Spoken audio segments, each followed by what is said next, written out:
It's a great pleasure to have here Adam Izdebski, a Polish historian who is long-term working and is affiliated to Max Planck Institute for Geoanthropology in Berlin, in Vienna, but physically Adam works in Berlin in the same institute.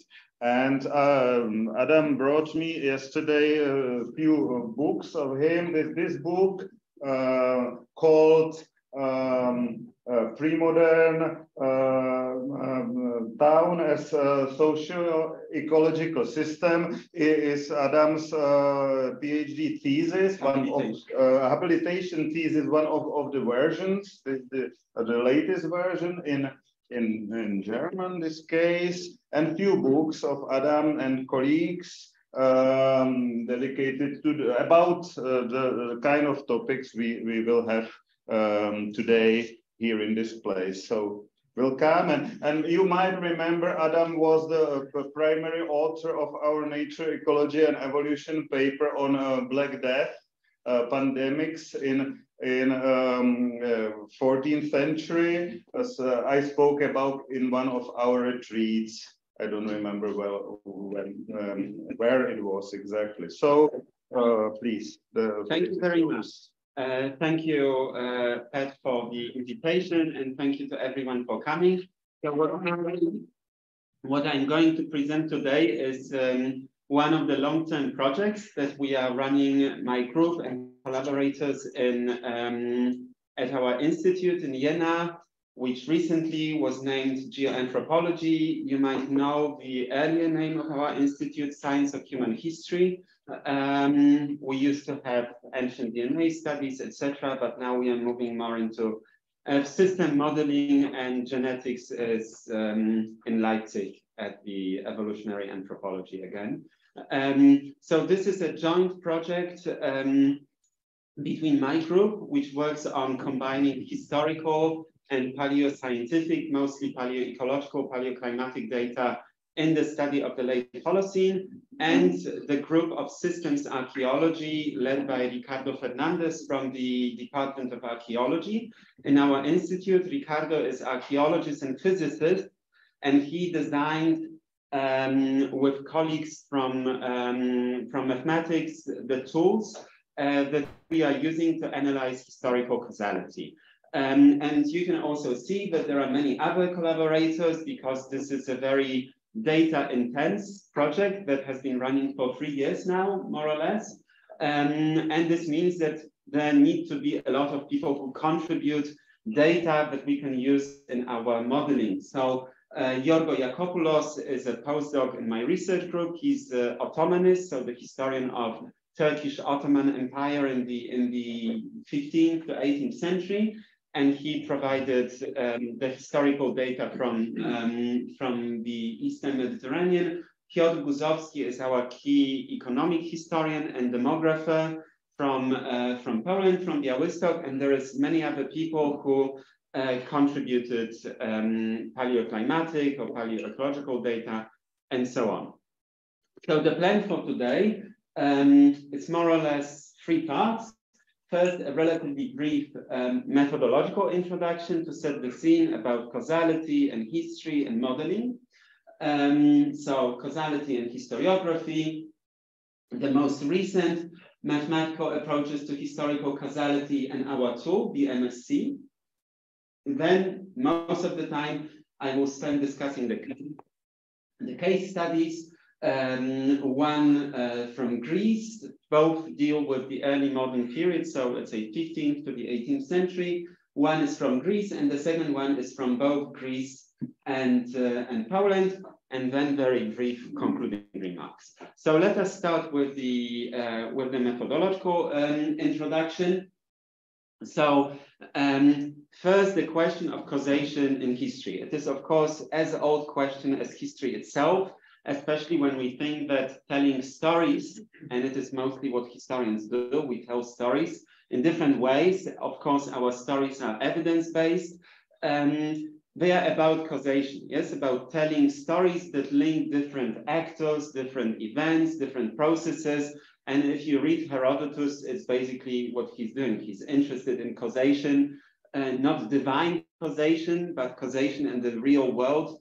And this is why he is believed to be the founder of history as a scientific project.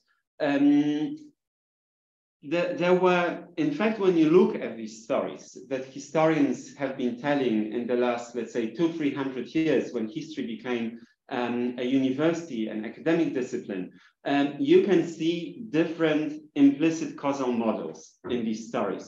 So historians are, when you write a story that is based on some evidence from the archives, from the historical sources, or if you're an archaeologist and you tell a story, also the material record, you have like your main question and you have some model how the elements, the phenomena that you look at are related. And if we take, for instance, the history in the 19th century, the way it was done mostly in Germany, and this model was until the First World War adopted in most of Europe, it was political history. So they were looking at something that we can call the string of events. One thing happened, this caused another one, and so on. Like a relatively, maybe one could say, simple story of people acting and reacting to one another, conflicts, and so on. And already at the beginning of the 20th century, in the 1920s, there were reactions to that. One reaction, and this is actually in Central Europe, there was School of Historical Geography. It was also active quite a lot in Poland with Franciszek Bujak, and a similar, much well-known and much bigger movement started in France. This was the School of Annales. So they started looking beyond the connection between political events, but to look at socio-economic processes. So this is, again, a different causal model that is somehow implicit, but you can also find kind of methodological manifestos written by Bujak in Poland or by the Annales School. The most famous representative is, of course, Fernand Braudel after the Second World War, where they had their causal models that they were using in writing their histories, and that they were using already to connect different historical data. Because the Annales School, this is already very strong interest in quantitative history, so collecting numbers, quantitative data from historical sources, from the archives, developing time series that then they could be shown on figures. And finally, in the 60s and the 70s, with what was called in French histoire quantitative, so quantitative history. They had the journal Histoire et Mesure, so like history and measurement. They were really interested in developing statistical, mathematical models for connecting social processes that they were able to reconstruct with historical time series data. And at the same time, I mean, roughly at the same time, from the 70s, the 80s, you also have the new economic history, so something called cliometrics. So interest in time series from the historical times, so mostly from the 19th, 20th century, because this is like, you have the biggest wealth of data that you could quantify, to ask questions that economists are asking about modern economy, about the past economy. With the Annales School, they were going deeper in time. They were interested in the rise of capitalism in the 16th century in particular. But this is, as you can see already, this really started, like this type of analysis, they were really looking at the time periods after the, let's say, from the late Middle Ages onwards, because if you go deeper in time, there is, of course, less and less quantitative, reliable quantitative data that you can take from the historical archives. And also there was this another movement that also one could say had its own implicit causality model, and was actually very interesting in reconstructing these models.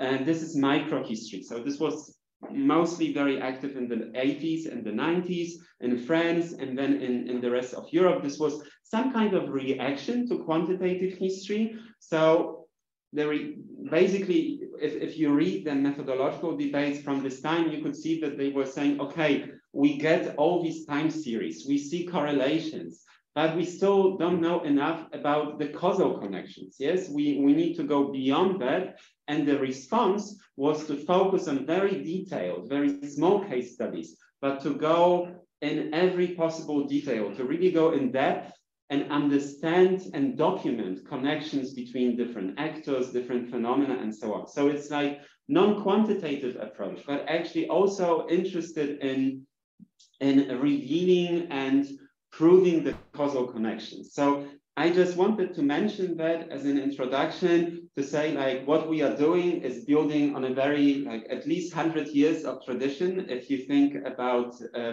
the early Annales school or the historical geography in Austria and Poland. So there is like this interest in both documenting causal models and becoming explicit about them, and in having quantitative data and using them in some way, has been very, very long. And much of the data we use, actually, they were collected in the 60s, or for epidemics in Central Europe, in Pomerania. It was even the work of Bojak's group in Lviv before the Second World War. So this is like this accumulation of the data, which now makes it possible for us to come with the technological tools for mathematical analysis that they basically didn't have. They collected the data, but they had their limits in the analysis, of course. And one more remark, why I believe it is really important to investigate historical causality also in quantitative mathematical way right now in the 21st century. The first thing is that most of environmental data, they come as time series, they come in quantitative way. So finding ways of speaking as historians with quantitative tools makes it possible with quantitative data to really connect with the natural sciences. So in some way, we are learning to speak in the language of the natural sciences, which already helps us to understand what we are doing, but most importantly, it helps to integrate the social and the environmental, the natural dimensions. So this is my main motivation why I do it, because I tried to study social ecological systems in the past. There is also, I think, very interesting aspect that with different models, perhaps we can reconcile better, balance somehow individual agency. So what individual humans or group of humans do and how this influences the historical processes, and determinism, yes? So things that are, let's say, beyond the control of humans, but they have very strong impact on the development of human social-ecological systems. And here, the complex system modeling, we are beginning to be there, I would say, we are not there yet, could be very helpful. And lastly, last but not least, in fact, I think this also helps, this approach, to better learn from the past. So to somehow treat history and the late Holocene as a natural experiment. So we cannot do experiments with social ecological systems now because they're too big, and you know, we wouldn't risk experimenting in a way with a living organism, but we can take the data from the past and test different scenarios, different models, and so on.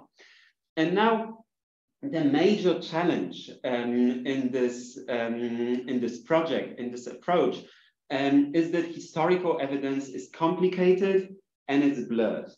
And first of all, I mean here that the evidence that we take from some archives, and when I talk archives, I think about, for instance, taxation registers from 500 years ago, or I think about some records of how much vine was collected in a specific area in France, or the records of estates, of aristocracy, or the church in Poland, and so on.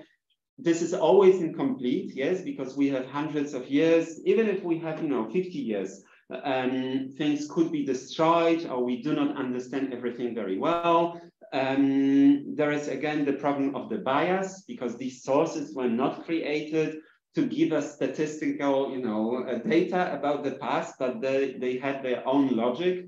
So, for instance, taxation registers in the Ottoman Empire that we use, they were created to know exactly what the peasants should pay to the military aristocracy that was obliged to serve in the army of the Sultan. Yes, they were not interested, in providing quantitative overview. They did provide, they created this data, collected it, but this was not their purpose. So we have to understand how their bias, their purpose, limits how we can make use of it for our questions. Yes, so there is always this problem with historical data, but I would say the whole science of history, the whole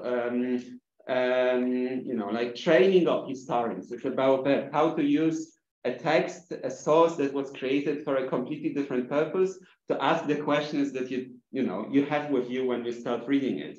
And there is also uncertainties, and this could be uncertainties of the source, that a tax collector came to the village, he talked to the main leader of the village, yes, and they had, oh, this guy usually gets this amount of grain from his fields, etc. And there is already this uncertainty.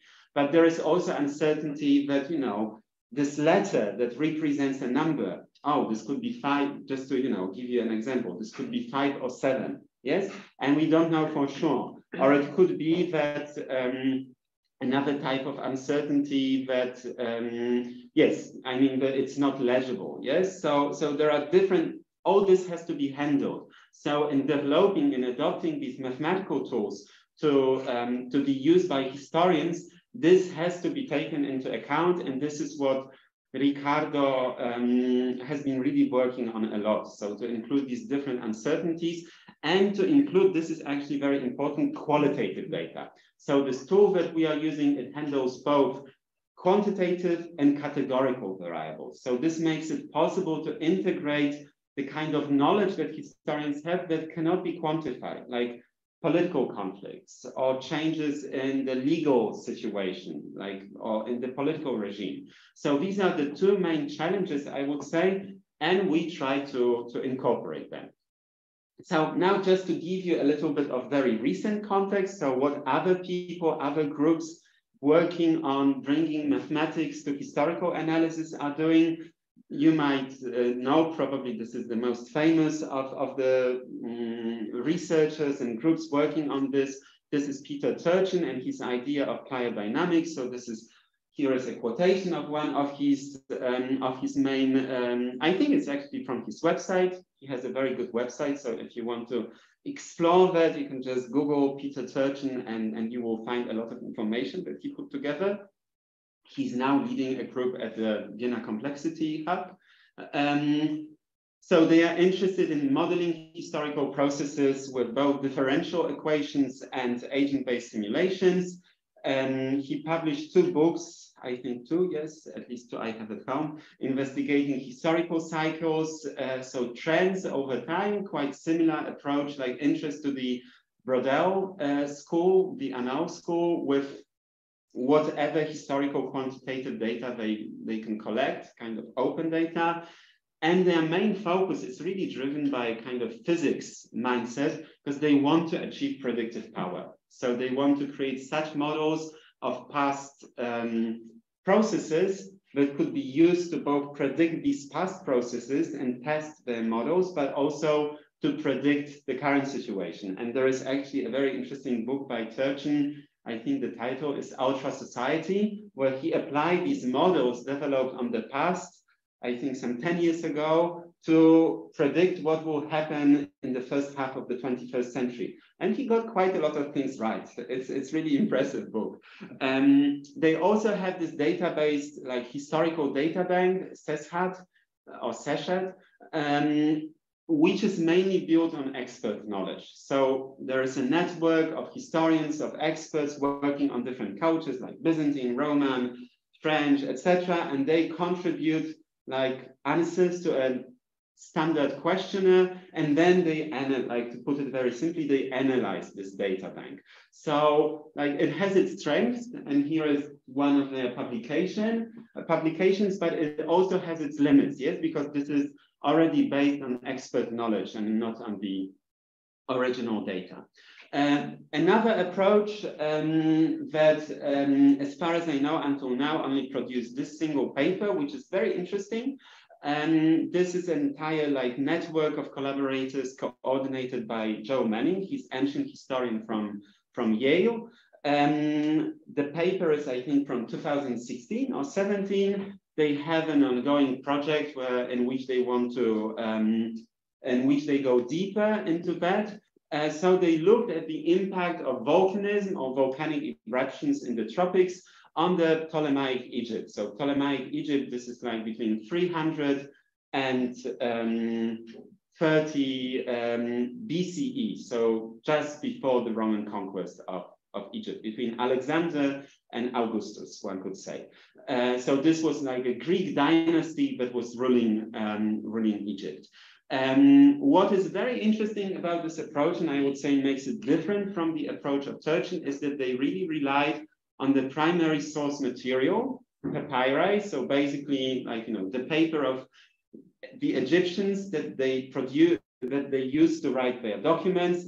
And from this period of history in Egypt, this is actually like the biggest number of papyri. And this means not only kind of literary texts like Herodotus that we know from Greece and that survive in medieval manuscripts, but this is basically thousands of documents of everyday life, like sales of land, different decrees of the kings, and so on. And you could quantify these documents. So they had quantify, you can date them to a specific event day, and they had at the same time, and this is how this whole project started, there is, based on the Greenland ice core, there is annually resolved reconstruction of volcanic eruptions in the Northern Hemisphere. So they could connect very well dated information on volcanic eruptions with very well dated information on historical events, mostly economic and political crisis in Egypt, and do statistical analysis. And just to explain, if like you're saying, okay,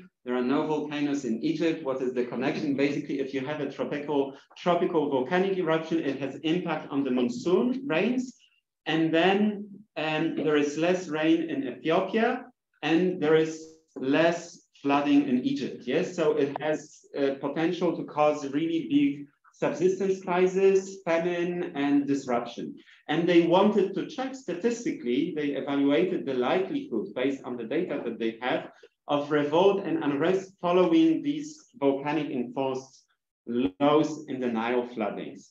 And what is very important, they could do that because they had, and this was very explicit in the paper, and then we have like a joint methodological paper on different interdisciplinary approaches to history in which they wrote even more, because there is this qualitative model based on historical knowledge that makes it possible, kind of provides the grounds for employing this particular statistical analysis. And what is very good, and is also that it's clearly visible, they discovered this connection. They were able to confirm it with Monte Carlo analysis, that there is like very low likelihood of random connection between volcanism and unrest. So this means that it must be like significant historically. Then they can go back to the historical sources to read the papyri, the Greek text, and see how it worked, actually, to go really into the details. Just a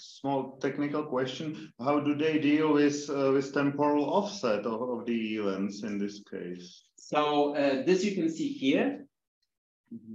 So they took for different types of events, like unrest, like political rebellion, royal decree, so some kind of government reaction, cessation of conflict. So there was kind of almost constant warfare between Egypt and Syria at that time. And quite often these wars stopped suddenly.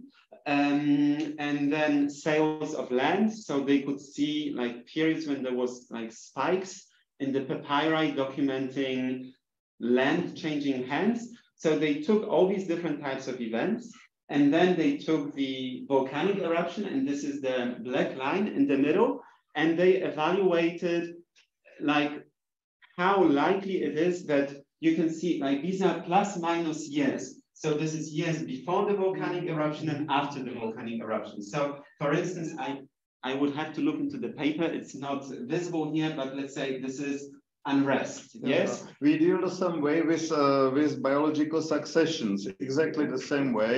After the fire event, for instance, what was before, after, but these succession behave much more regularly, and still it's very blurred. So if you have such a disruption events too close to each others, then it's it's yes, it's very sure, hard. it's cool, but I think there are at least 15 or 20 years break between these volcanic eruptions. So what is this green light?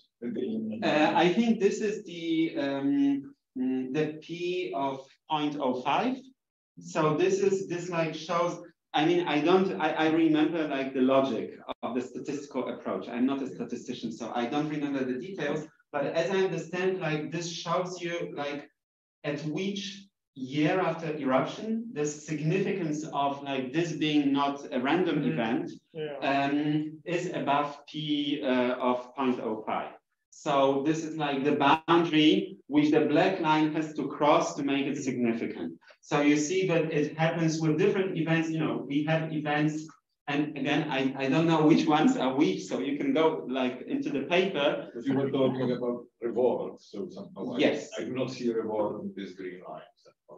So the revolt is, I mean, it is sometime that I read this paper, but the idea is like that this is like the occurrence of the revolt. If you take like all the volcanic eruptions and you like compress them into like one data set with plus minus it's 8 years before and after like every eruption. And this is like when there occurs, let's say, the most of the revolts. And this is to evaluate, like, is it random or is it statistically significant? I think the green line is basically somehow like permuted. This is the expected distribution of revolts relative to the eruption, right? That they got by some permutation test. And the black line is the observed data. Like you see very big peak right after the zero, and the rest is basically random. And when it really peaks high above the green line, above like what you would still expect by chance, then you get a significant. Thank you very much. Exactly. Yes. Yes, please. I would like to ask about the causality, because I thought that the only way to prove causality is to make experiment. And if you study data, it's still correlation. No? You have. That's true. You can study the time lag, and then you can say, okay, this is caused by this, but it's still like correlation. No? Yes, in this sense, it is true, but it is still like for historians, super advanced way of evaluating if what we see is random or not. But this is really just this question: is it random that during these 300 years we had, let's say, 10 volcanic eruptions, and usually after volcanic eruption we had like revolt or increase in the sales of land? Yes, so there was like basically social disruption, and this is a way to evaluate: is it a systematic effect? So that almost always after volcanic eruption, like let's say 5 years later and 7 years later, we get a peak in the land, in the sales of land, yes? But it is still like the causal model is based on the fact that like we know how these societies function and we are able to describe different connections, but this is not an experiment. I think in this case you don't need experiment, because the causality, like in our epistemological model, like of course, like in some very weird sense, you can say that, for example, the unrest is causing the volcanic eruption in the past or something like that,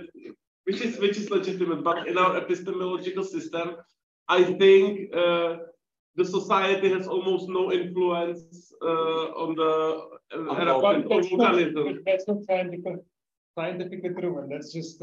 It doesn't have to be scientifically proven. This is just a part of very background model, and I think this is as close to causal model as we can get without experiment, and I think it's completely legitimate. I would say that there is a way to approve this somehow.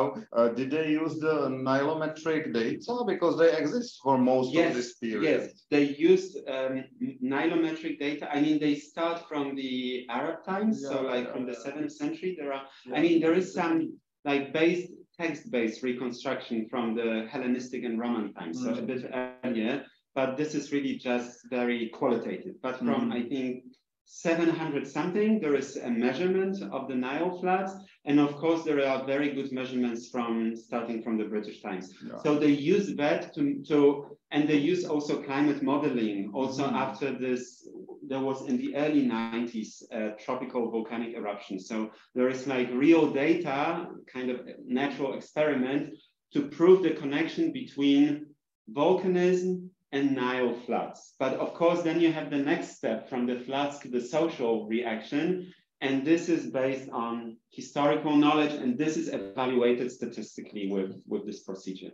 Yes, you just like wanted to maybe like ask the planner, because once one comes across this like saying that like you can only prove causality with an experiment pretty often, but I mean, like it's obviously not true. I mean, like there are so many systems where you just do some kind of like temporal exactly do that. So I just wanted to ask more like everybody, like anybody know like where this is like coming from?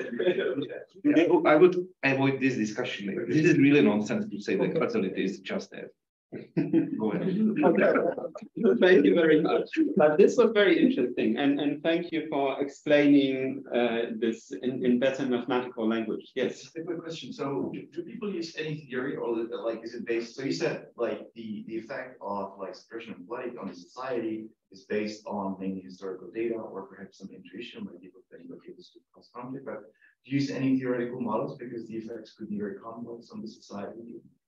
You mean like, is it, so in this paper, so by a theoretical model, you think about some kind of like graph where different, like what do you mean by I come from economics, so we would like, the way how we think about it is like there's a like exogenous shock, and so we think about some equilibrium model, how this affects like what could be some unintended consequences of like this kind of event, so that we can actually derive like what would be the observed implications of this, and like some of them are intuitive. So the effect on the conflict, like I can think about it like even without a theoretical model, but there's a lot of different effects and different like implications for different types of societies based on their institutions and so on. So just to give you the context, when this paper appeared, this was so up until this paper. Experts in Ptolemaic Egypt or in ancient Egypt in general, they would think that, you know, like floodings are important, etc., and this is like a very important factor. Then experts in Ptolemaic Egypt, they know that there were, you know, like big war with Syria, and the Egyptians were quite successful, and they suddenly stop. Yes, like they give up almost completely Antioch and so on. And then, so there was this understanding that there was a lot of things going on, but usually if you read, and my PhD supervisor, Epidemic, is one of, she used it, I mean, now she works on ancient Christianity, but she used to work a lot on Ptolemaic Egypt. So if you read her stuff, like there is a lot of interest in ethnic conflict. So people were not aware that much, like, and they couldn't study really, like, you know, there was no nilometer, there was probably, but no data, no measurements are preserved from this time period. So they would focus on what they like could study, and they studied the ethnic conflict between the Egyptians and the Greeks and Macedonians who came with this Greek dynasty after, like, so first, like, for those of you who are not like, you know, into ancient history, so you have Alexander the Great, he conquers kind of everything, then he dies, and his generals divide in the process of conflict, war, and of course, you know, like a lot of heavy fighting, they divide his empire. And one of the generals gets the Egypt, and he establishes his dynasty there, and a lot of Greeks and Macedonians, so also people who are already Hellenized, are coming, and they become kind of new elite. So the idea was, and from the 2nd century, you even have one or two like very like critical Egyptian texts about Greeks. I mean, they are religious, they are apocalyptic. So actually now in the light of that, you could see that it's more that they experience these volcanic eruptions and perhaps even dim sky. And like, this was probably like the ethnic conflict might not have been the main interest of this author of this apocalyptic text. but we had previously no idea about this like natural aspect. So we thought, oh, this apocalyptic text is a way to criticize the Greek elites. So in this way, like this was the first moment when all this could be connected. And the ideas were, okay, we have these different conflicts, different crises. Let's see that are already, you know, like for several generations, historians have been studying them. Let's see if they're connected to volcanism. And it actually started because I know Joe Manning, he told me like, he saw this volcanic reconstruction and then he said, bingo. Suddenly, you know, like these things are happening almost in the same years, yes? So he started studying that, talking to climatologists, statisticians, and this is how this developed. So it was based, I would say, like there is no explicit, described in very detailed and in formalized way causal model and theoretical model in this paper. But if you read it, it is there, but described in more historical way. Yes, like, and it's a paper in Nature Communication, so you have to be extremely brief. And I would say more than half of the paper is about the climatological aspect to prove the connection between volcanism and the flooding.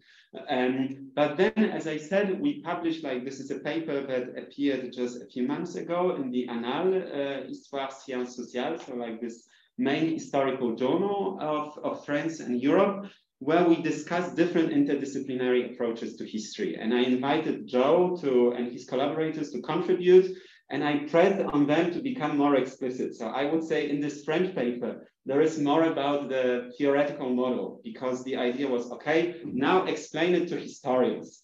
And, you know, and I was like in an iterative process, I was, okay, explain that and so on. And I think they did it very well. So, but it's not like, you know, there was no economist, so they were not thinking in economist terms.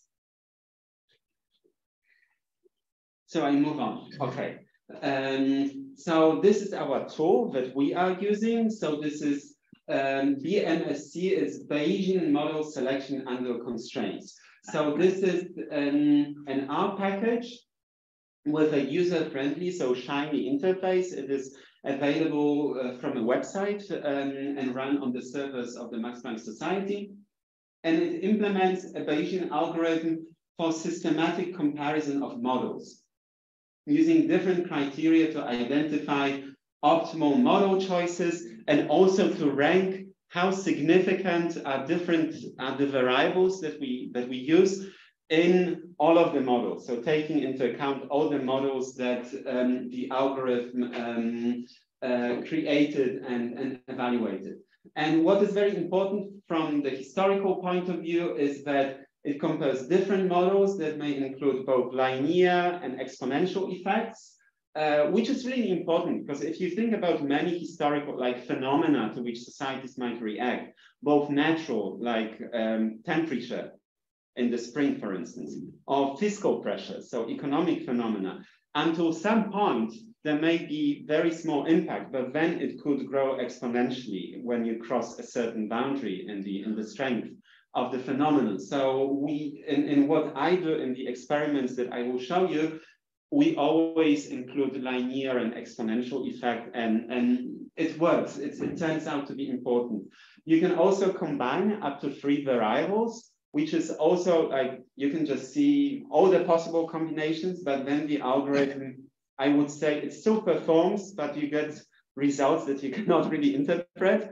But if you know that, for instance, political military conflict should amplify the impact of the epidemics, so you can include the combination of the conflict intensity and epidemics, like how many epidemics in our case you have in a specific decade. So this interaction we include, or we include the interaction of how rich and how populous a village was, yes? Because this is an interaction that shows, let's say, the investment capacity of a village community. So like, if you have an idea in your historical expert knowledge, which variables you can combine, you can do it. You can also include uncertainties of variables. There is a term for like correction for temporal autocorrelation, expert inputs, so that some variables must be in the model, some must not be. and this global variable ranking, which I will show you in a minute. So this is the tool. Do you have questions at this point?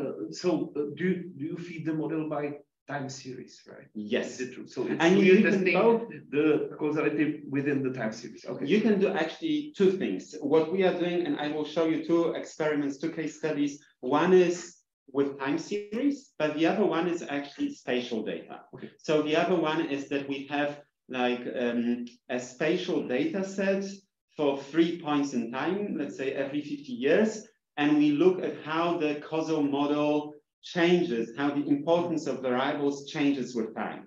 So this is like, there is the time, the temporal aspect, but the experiment is actually spatial. So you can do both, and then you, of course, you don't need the temporal autocorrelation time. And the exponential variable is that you transform the variable by exponential function and you put it into linear model. So, as far as I can explain it, as a historian with a little bit of mathematical training, it means that you take into account both first degree, like, you know, the linear variable and the square of the same variable.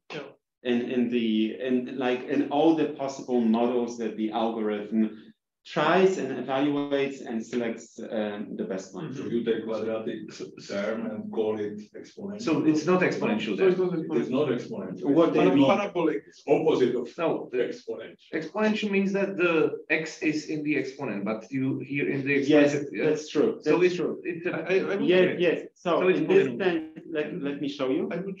No. It's true, because what we do is here is the exponent. So we actually decide if exponent is 1, 2, or 3. Okay, so exponent is a parameter, so it's yes. I'm sorry. Like I studied all the mathematics training I did in college, so I sometimes still get it wrong in English. So yes. This is the quadratic or cubic. Horrible language. For mathematics. Yes. You can say like linear, quadratic, or cubic. That's the yes, exactly. Okay, so now an introduction to the case studies. So what we have is so my group works on different time periods. So this is, so we work, basically we are, on one hand, like we have the methodological focus, so we try to bring together traditional historical research and environmental sciences, and also ancient DNA and isotopic studies of human bones, etc., like all the methods that could be relevant. And we study periods of history when there was intensification of human impact. So kind of something that I would call Anthropocene accelerations before the Anthropocene. So this would be the Roman times. This would be also in Central Europe, the early Middle Ages.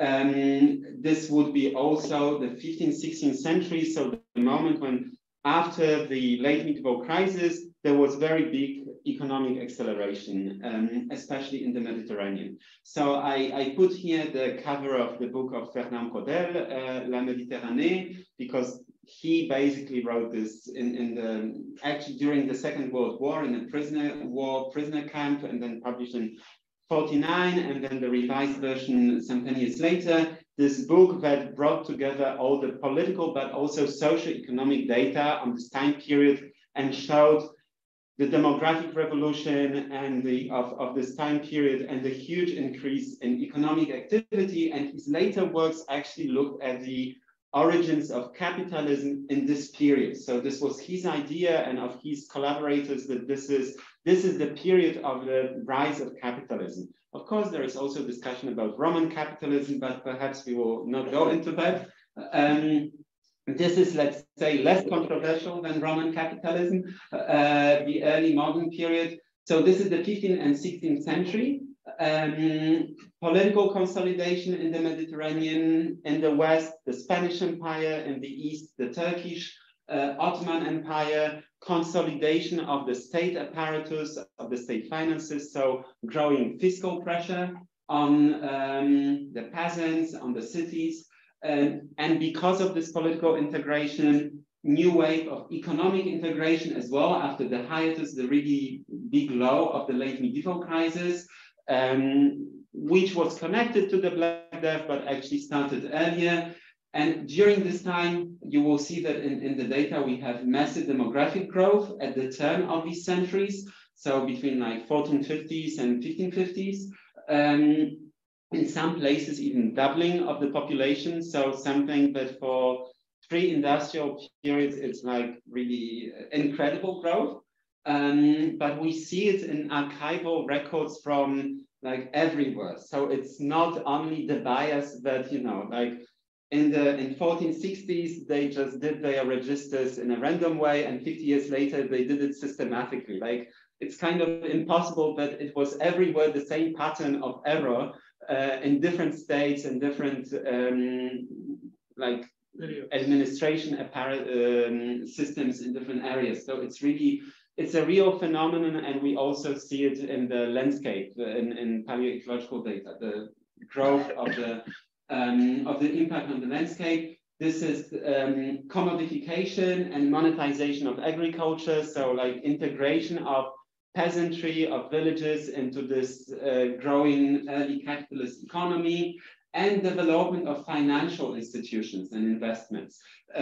So it's really like these many elements of early capitalism, they come together at this point, and this is something that we could call like one of the Anthropocene accelerations, not global, of course, but the same type of dynamics, I would say, as we have after the Second World War globally. And my question is, okay, we have all these changes. We have this very big, very rapid growth of human impact on the environment, of human system. How is the ecological niche that humans are constructing and maintaining, so the landscape, how it is changing at the same time, what kind of changes we see?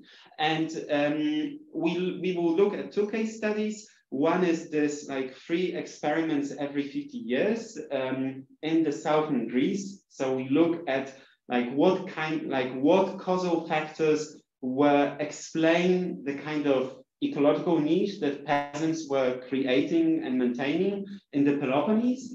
And the second experiment is a time series analysis. We have different time series representing both landscape dynamics and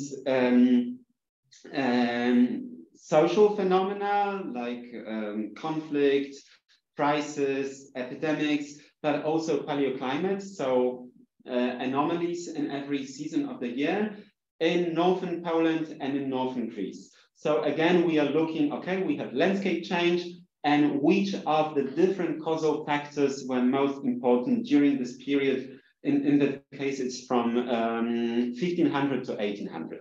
So these are the two case studies, and we will start with the first one on the Peloponnese. So changing causal factors in human niche construction in the early Peloponnese. So this is looking really at this crucial period of rapid growth from 1460s to 1580s, so 15th, 16th century. And this is how the research process works. So first we had some idea of what we want to study, the hypothesis, and we prepare the data. So we collect the data, we have to transform the data, like coming from really very different sources, yes, from very different disciplines to one format, so that we can use them in our experiments. So in this case, we have to have the same data for every village. So we have to create spatial data of different types. And the other experiment, we need to develop time series that will have the same time unit. And we decided to have decadal time unit. So sometimes we have to average data that we have annually. Sometimes we have to extrapolate when historical data are not available for every decade and are not evenly spaced in time. So in each case, we have to transform the data into the same format, yes, to be able to carry out the algorithm. Then we look into correlation, because we don't want to have several variables that are highly correlated and that would represent, in fact, in our causal model, the same phenomenon, the same factor, because then if we have several variables, the effect would be weaker. So we have to analyze the connection between the variables that we collected and eliminate some of them. Then we have to really operation, like develop the exact models, which variables we put in, what are the possible interactions between them. We run the analysis, we look at the results, and we go back. And during the last 3 years, we did this process several times. It sounds a lot like wishful thinking somehow. Yes, in many ways, yes. Like, you know, we have our ideas, then we test them and we say, okay, we are missing something in the model. Let's now try to collect data on connections between villages and the trading centers, like the ports in the Peloponnese. And then we have to work with GIS specialists to develop some variable showing how good was the access of a village to the port. And we try the model again. Okay, this works. So, and you know, this is basically how we were doing that. Yes. But this is the time when started colonial expansion, both of the empires, even the Turkish empires, and started also the production of sugarcane, dependent on slave trade. Yeah, so you have there many of long distance trade. Yes, so it's not about a village economy and its improvement in this century, particularly. It's open, economy is opening to the entire world. Yes, so in this case, we are looking, so like, it's a very local case study, because it's not even, you will see in a minute, perhaps I show you the map, yes? So this is, you know, the Balkans, Greece, and this is just the northwest of the Peloponnese. And already, you know, like, it's several months, if not years, of work of Yorgo, the postdoc who is the specialist in this period, you know, of working with the taxation cadasters, reading. He's an expert in paleography, so he has to read very difficult Ottoman script to get this data. So, like, doing it really on a, like, we had to focus on something very specific in order to be able to see this dynamics and run mathematical analysis, because you need, like, it's very data hungry, I would say. And like, to create data on every possible aspect, you would need a big team of people for several years. So in this sense, I would say you will also see the causal model in a moment. Like, we include this aspect of long distance trade because we take into account the prices. So let's say the economic pressure in the entire Mediterranean. But for instance, like, in this area, it was mostly wine production and wheat, so the grain, that was the key output of agriculture. But we could go to Cyprus, for instance, where it was the sugar cane that was very important. And for that sugarcane, the local villages can get 50 times more than the neighboring villages for their wheat. Yeah, so, and it could change the entire economy. Yeah. That's true. On the other hand, it's like, also different institutional setting, because like, it wouldn't be something that the villagers would, like, the kind of investment was so huge and needed slaves that it's not something that, like, the peasant community would create. Like, it would be, like, here we are looking really at, like, the community level and how they were adjusting to the different pressures of the growing economic market integration and the pressure of the state, which wanted taxes in coin, yes, in money. So they were forced to participate in the monetary economy because they had to pay taxes in money, yes. So we see how they were responding to that. And the sugar cane case study, it would be more about, like, really capitalism, you know, like people who had big capital that they could invest in very profitable kind of industry. You needed irrigations and you needed the slaves, and both of them were incredibly expensive. Yes, and also a lot of fuel. Of coal, basically. To heat the sugar water. Yes. So a much more complicated process. So now go on. I think it's relevant. The system was 10 times more open than he showed. It's definitely relevant, but I think they have this implicitly as an external influence of this system. It was outside the area, you know. So implicitly, it's involved in the model somehow through monetary economy participation and so on. Yeah. So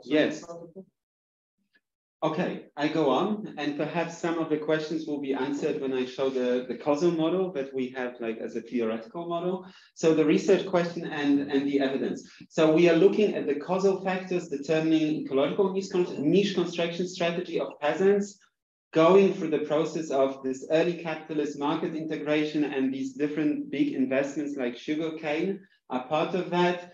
And what is important that it's really like big, geographically already quite big system, like between Africa, Europe, and Western Asia, so the Mediterranean trade system. And the hypothesis that we have is that with time, with this market integration, the economic factors would overtake the cultural and environmental factors in explaining the niche construction strategy. Yes, so we will have a shift in our causal model from one set of variables to another set of variables. So from the ethnic identity and looking like environmental to economic, so to the pressure of the prices, to trade access, and so on.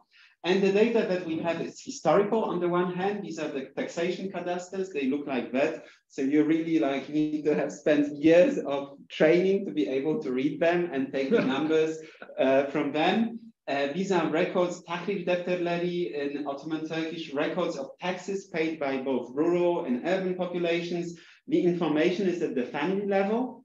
This is data on cultivation, affluence, and so how much taxes they paid, and this tells you how rich a family or a village was, and on population. So you also have the number of households. So this allows you to estimate the population trends. We have 3 cadastres. So let's say, you know, like photographs of the landscape, like from the 1460s, from the 1510s, and from the 1580s. So these are our 3 experiments, 3 points in time when we can run the causal analysis. And ethnicity is recorded in the first cadastre, only in this one, because at this point in time, the immigrants, the Albanians who came to the Peloponnese in the 100 years before the first cadastre, they were paying taxes like the capital tax, 20% less than the Greeks. So this was kind of an encouragement for them to come to the Peloponnese and settle, that they would pay lower taxes. And thanks to that, we know that which villages were Albanian, which villages were Greek. So the ethnic identity we have from the first one. This first cadastre was created right after the conquest. So when the Ottomans would conquer an area, immediately they would send tax experts to write down all the cultivation and number of people, you know, like basically do a survey of economic survey of the newly conquered land, and divide the income between the Sultan and his elite. The modern data that we use for every village, this is the altitude and slope, seasonal climate data from the Greek climate services, temperature, precipitation, and days of sunshine. We take it for every season.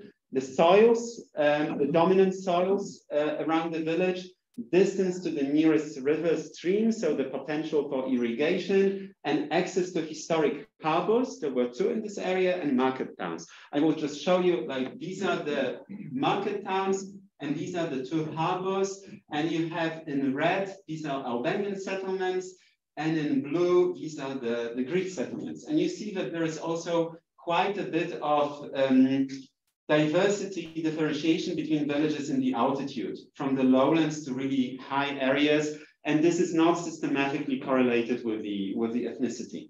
Yes, please. And the climate, you take the current climate, and the current climate is the same. Yes, yes, yeah. yes. And like ideally, we would like to check if, for instance, when we have like a very dry decade in 1500s, yes, if this was equally dry here and there, but the climate models that we could use to evaluate that, like, do not have this high resolution, spatial resolution, to be able, like, to distinguish, for instance, from the lowlands and these areas.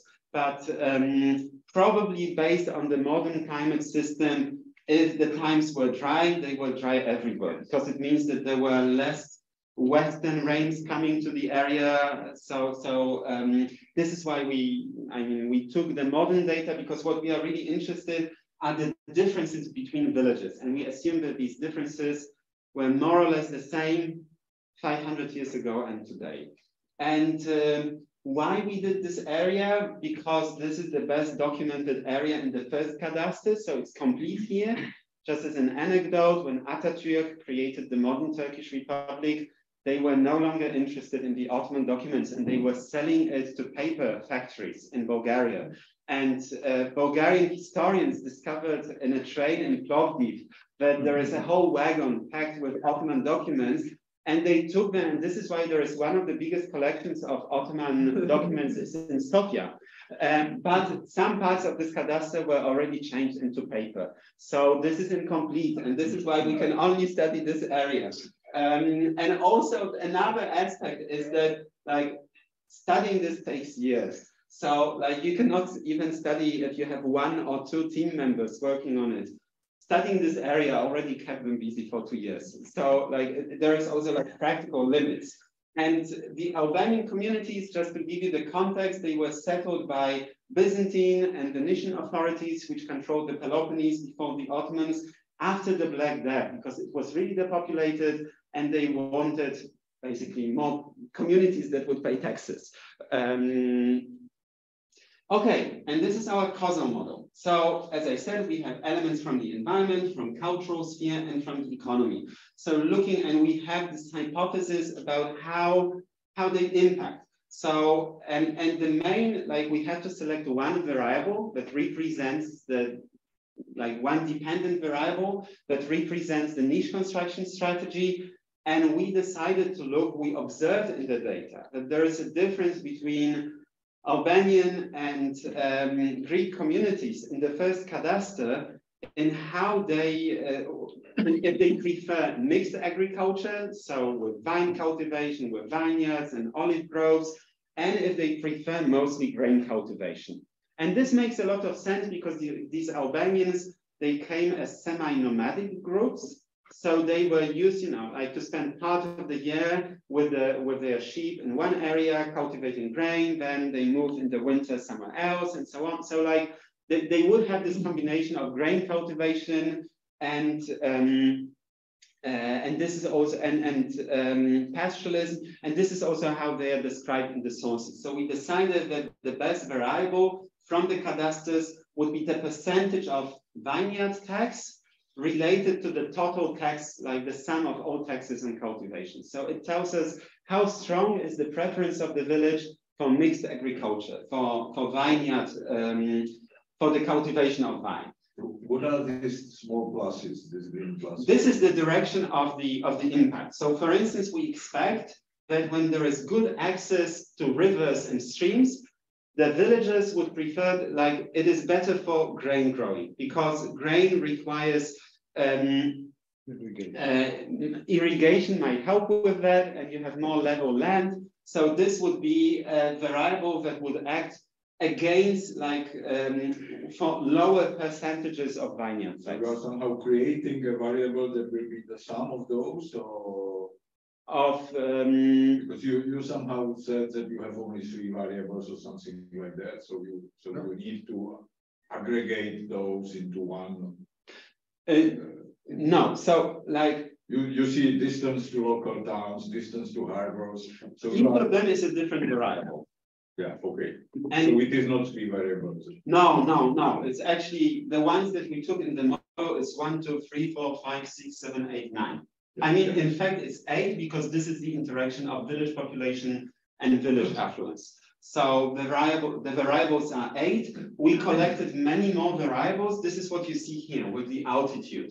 Climate for almost like for the days of sunshine for every season, for temperature and for the precipitation during the dry season. So from the spring to the autumn, it's correlated with the altitude at values like 0.9. So there is no use to take all these climate variables because they will in some way dilute the effect of the altitude. Only the wet season precipitation is not connected to the altitude because during the wet season, during, let's say, from October to December, it comes from the west, from the sea, and basically it rains everywhere. In some places it rains a lot. In some places it rains a lot. It turns out it's not really an important variable, because when there is rain in the wet season, there is more or less rain everywhere.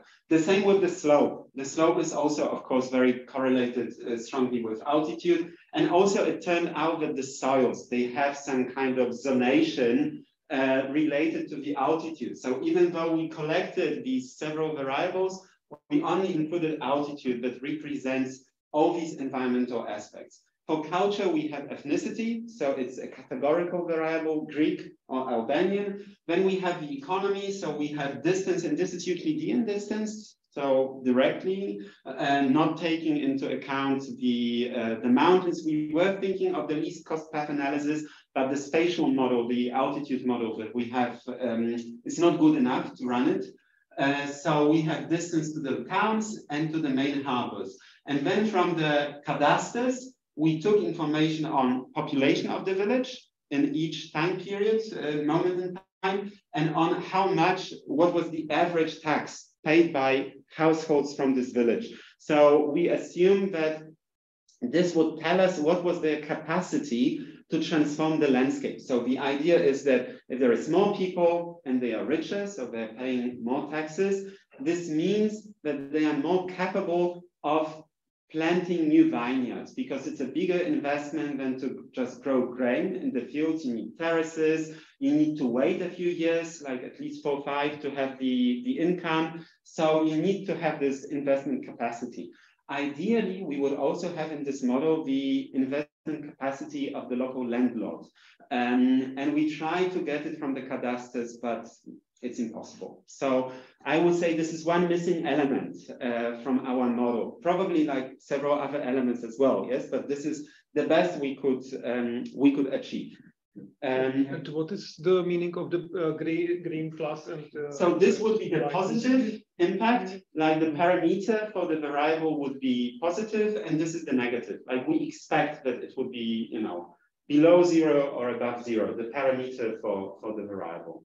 The preference of mixed agriculture. So if yes. it's plus, there is more mixed agriculture. Yes. So for instance, the higher we go, we expect that there is more vineyards because of the soils, because of the slope. So, you know, like it's easier to have a vineyard when you have big, you know, like when it's steep than to cultivate grain. And also, until a certain point in altitude, you get more sunshine days than on the lowlands that are close to the sea. So, so this is like the idea. And also with ethnicity, it's like Albanians, like our assumption is that the Greeks, because they are settled in this area for hundreds of years, they would have more preference for vineyards than Albanians who come with this like, let's say, the ethnic environmental ecological model of being semi-pastoralists, yes? So they wouldn't know how to do vineyards in a way, yes? And the Greeks know it and have been doing it for generations. You need 50 years to get a productive vineyard. Yes, yes, yes. Can I have a question? Yes, please. So how do you determine like what variables would be exogenous and what would be endogenous? Like I can imagine that, for example, let's say the distance to Harvard and the local towns could have an effect on the village population or something like that. So basically you assume that all these things are exogenous and there's like, let's say, no effect of climate on, village population, for example. This is true. So in this sense, yes, like the next step, but we are not, I mean, Ricardo is developing that, but we are not there yet. And the question is if our data are good enough, would be Bayesian networks. And then we could have a causal hierarchy. Because I agree with you, and perhaps here it's not that important. But in the second experiment that I will show you, I would actually love to have a hierarchy of, so, like one, or you can imagine even here, yes, that you have altitude is correlated with soils at 0.7, yes? So there is some variability that is not related to altitude. And I would like to have it in the model, yes? But if I take it, I weaken the effect of the altitude becomes weaker. So, okay, I have to give up. And so the truth is that I checked what you're talking about by variable correlation, and I kind of removed the variables that would, you know, like falsify the assumption, like go against the assumption that all of them are exogenous. So in this sense, I checked that for variable correlation. So this is why the model is relatively simple. I mean, in the sense like you have a lot of variables, but each of them has kind of a individual separate effect, apart from these two where we combine them. Okay, so now the results, they represent the same colors as in the model that you have just seen. And this is the global variable importance ranking, something we very like about this algorithm. So it takes into account how significant the variables are in all possible models, and it creates a ranking of these variables. So this is based on all the regression equations that you can get, that the model evaluated, and it ranks how important overall they are. So you see what is happening is that we have ethnicities importance that is declining with time. Wow. The big change that we have, and this agrees with our hypothesis, you see the altitude. I mean, agrees, and actually it's a little bit of a surprise because we expected that economic factors would overtake everything, but actually what changes between the first and the second cadastre, so during this most intense phase of economic market integration, is that the altitude becomes quite important.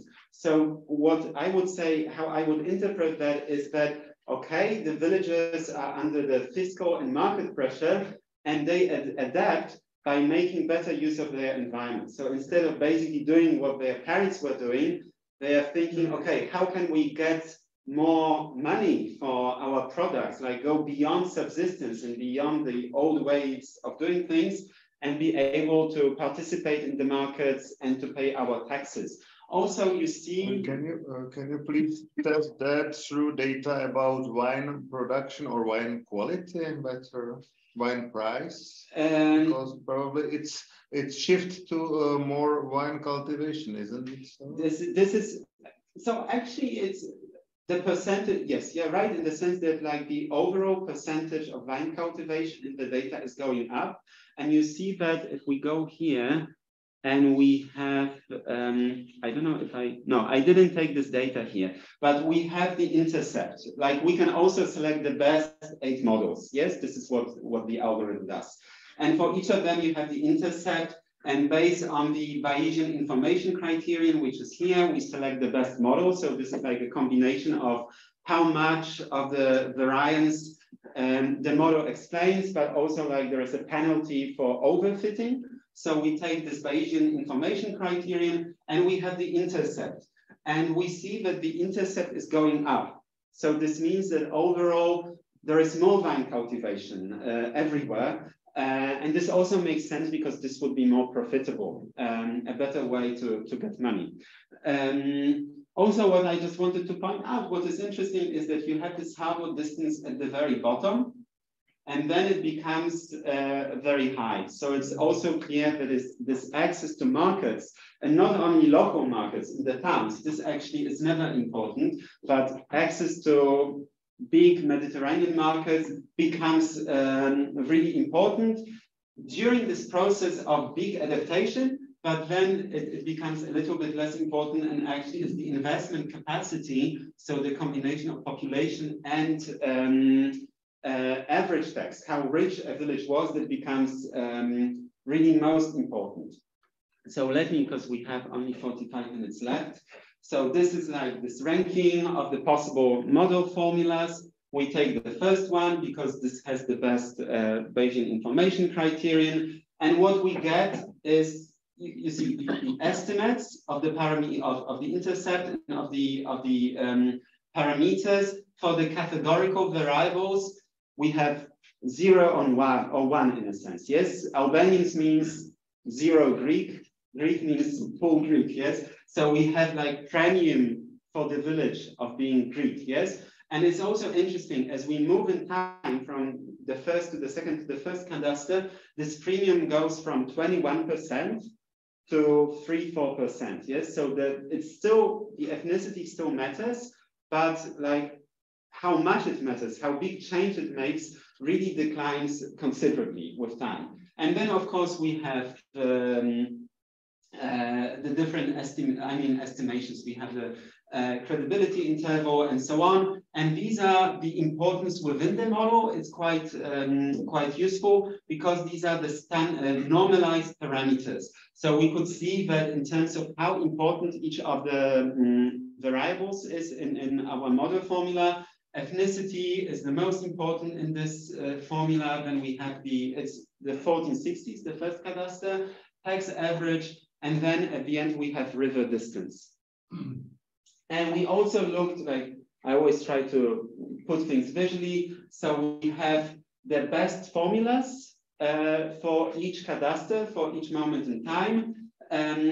The gray area shows how big is our R-square. So it's not perfect, but it gives us an idea of how much we actually are able to explain. And we see that with time, our explanation power, let's call it like that, decreases. It's still not bad, around 40.4, but it goes down. And you see that here visually that there is very big change between the first and the second cadastre, and relatively little change between the second and the third. So what is affluence?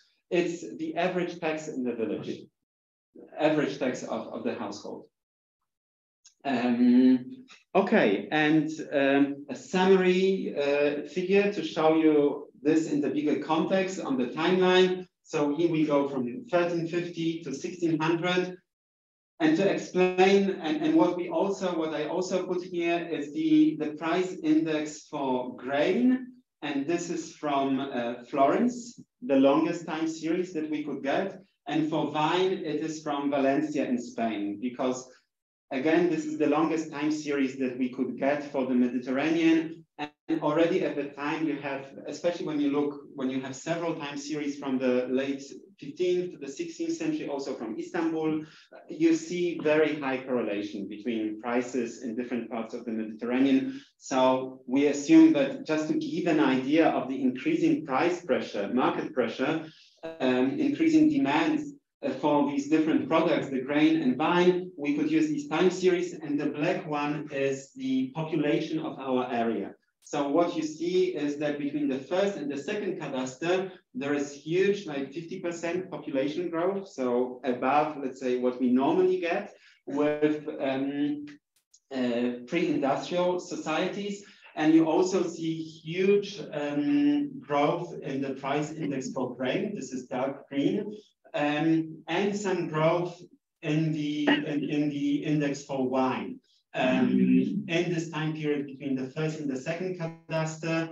Then there are cycles connected with the wider economic situation with Americas and so on. Can I ask how this price is somehow calibrated? Because yes. The price is growing like crazy all the time. So yes, so this is actually so the data comes in historical units of measurement, but economic historians are able to recalculate them into grams of silver per a metric unit of volume or mass.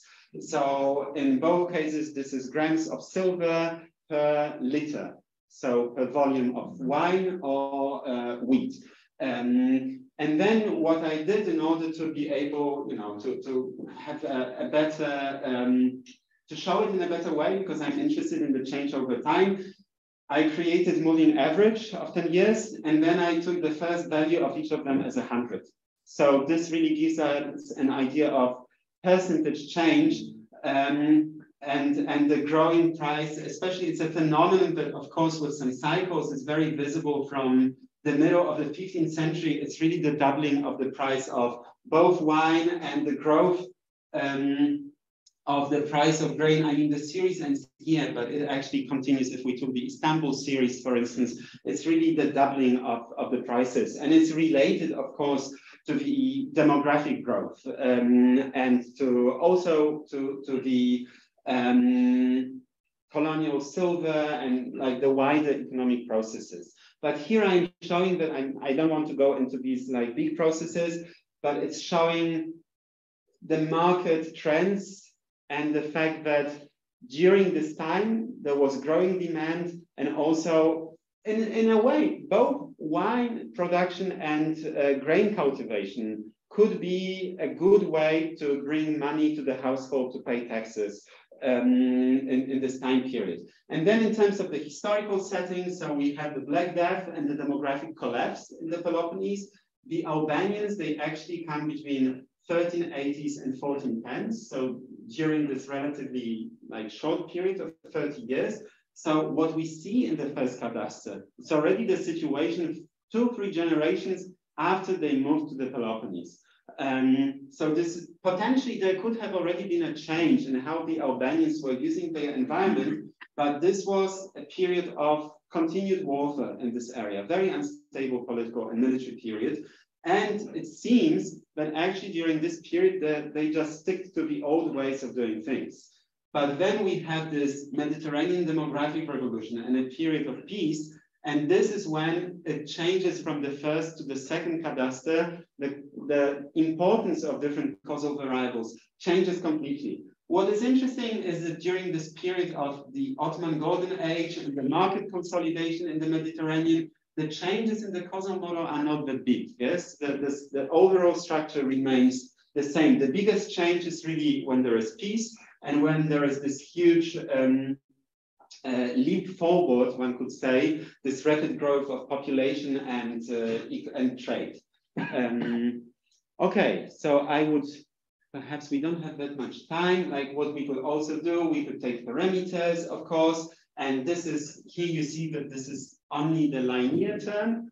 Here we have quadratic, like combination of the two.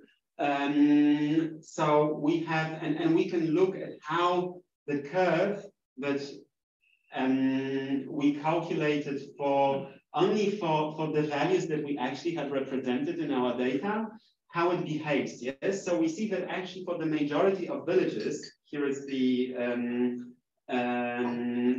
population of the village in the last cadastre. Yes, most of them locate somewhere here. Yes, so they have between 1 and 50 households. Yes, and for most of them, this is like almost linear relationship, and it's positive. But we have very few, very large villages where there would actually be penalty for the size. Yes, so this is actually interesting for us to see it this way.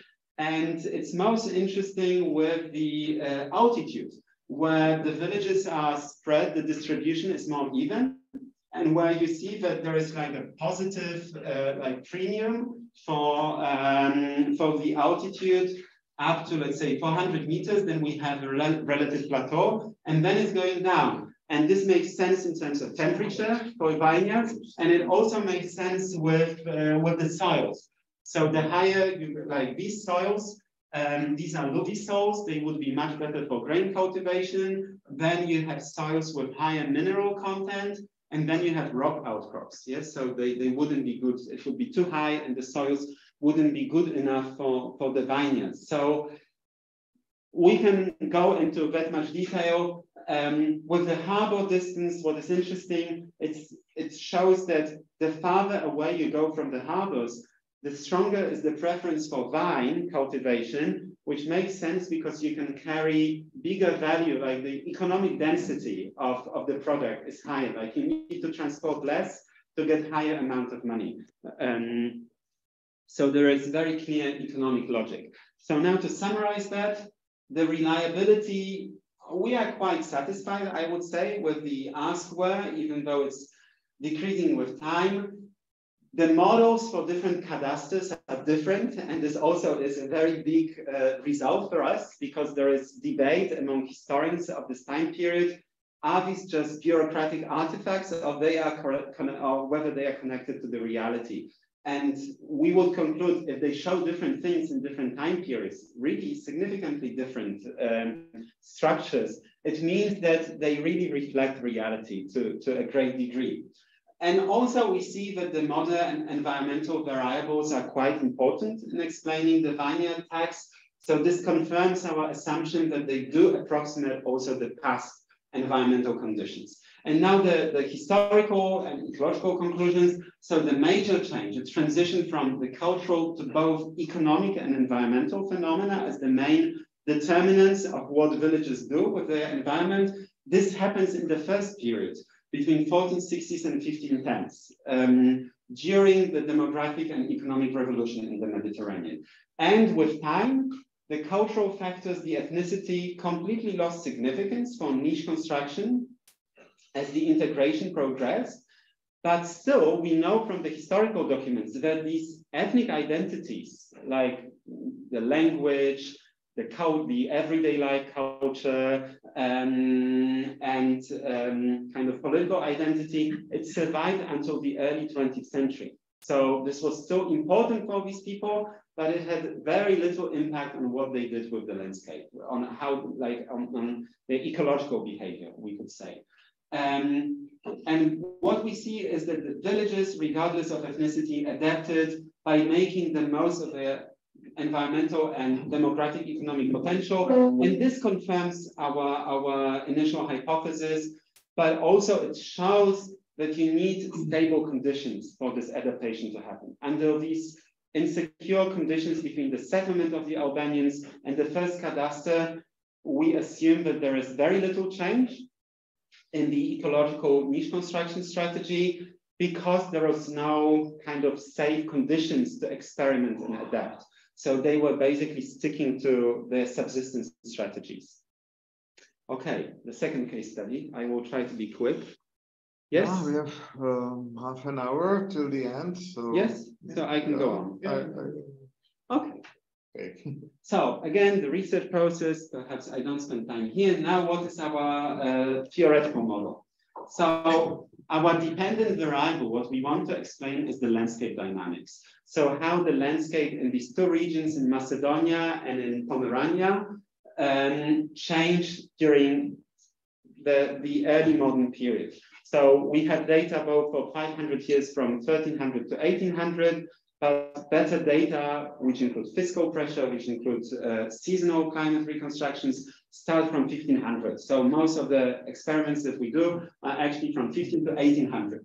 And then we have these different independent variables, climatic, temperature, and precipitation. We have economy, so we have prices, we have regional demand, which is represented by the population of the proxy that we use is the population of the biggest city of the area, so percentage of Gdańsk, and we have the fiscal pressure. We have epidemics and politics and the interaction of the two, and politics is the military conflicts, political regime change. So for instance, it would be the conquest of Pomerania in 1772 by Prussia, so the first partition of Poland, when Pomerania becomes, when we Poland lose Pomerania, and also military destruction. So we could look into the military activity taking place in the region. So whether there was instability in the very region and not only political conflicts between the states, yes, because the Ottoman Empire had many conflicts like almost every decade, but if they were taking place in Hungary, they would mean something different than if they were taking place in Macedonia, where we have our data from.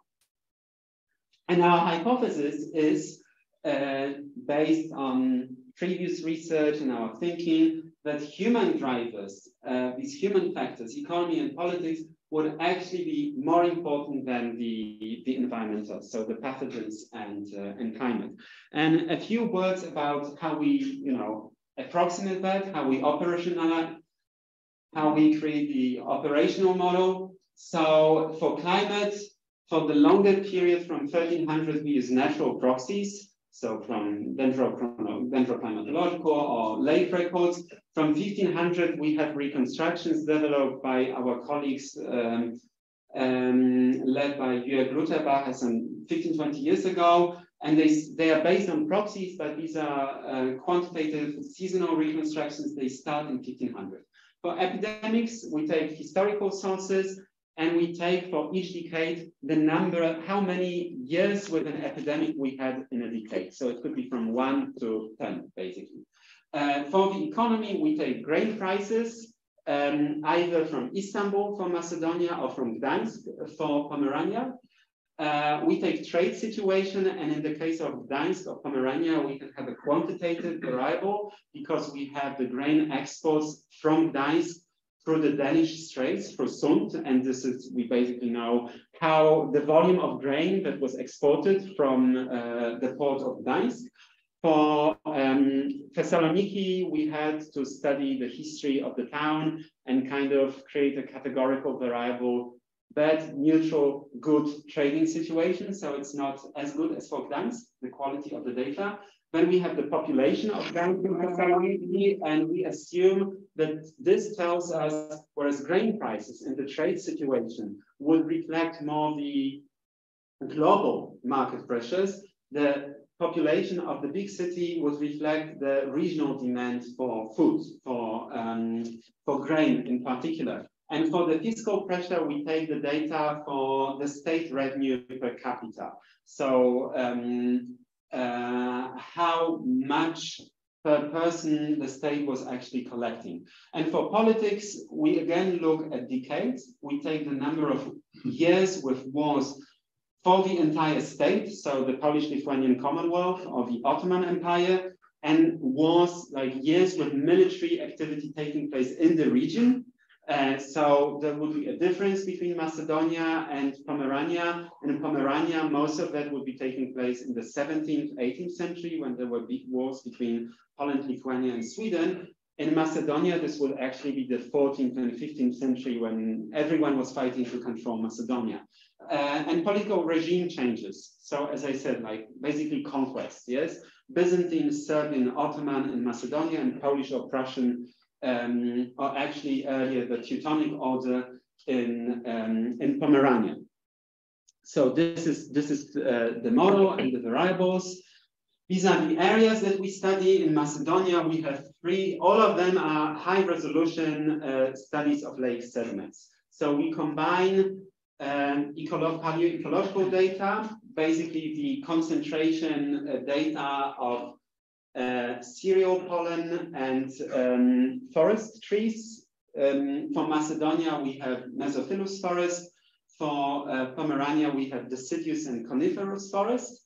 And also for Macedonia, we take the pollen of olive, walnuts, and chestnuts. So the so-called OGC curve, that is consensus among palynologists working in the Mediterranean, that it reflects the tree crops. So not only grain cultivation, but also tree crops. And as you see, in Macedonia, we only have 3 sites. In Pomerania, we have plenty of sites.